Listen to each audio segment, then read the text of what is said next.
કોંગ્રેસ નેતા રાહુલ ગાંધી ગમે તે કરીને 2027ની ચૂંટણીમાં મોદી શાહનો ગઢ ફતેહ કરવા માંગે છે ને એટલે જ રાહુલ ગાંધીના ગુજરાતમાં આંટા ફેરા વધ્યા છે. પરંતુ શું આ મુલાકાતોથી કોંગ્રેસને ખરેખર ફાયદો થઈ રહ્યો છે તે જાણવા અમે ભાજપ કોંગ્રેસના નેતા અને રાજકીય વિશ્લેષક સાથે વાત કરી.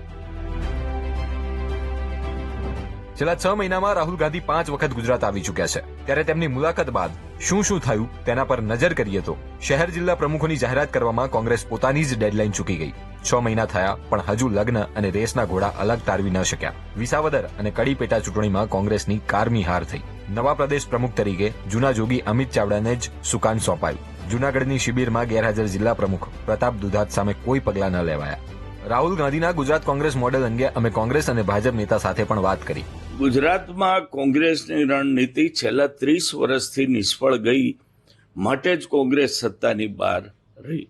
રાહુલ ગાંધીએ એ પણ જોયું કે ઘણા બધા ભારતીય જનતા પાર્ટીના સમર્થક. આખો વિડિયો જોવા માટે ડાઉનલોડ કરો દિવ્ય ભાસ્કર એપ.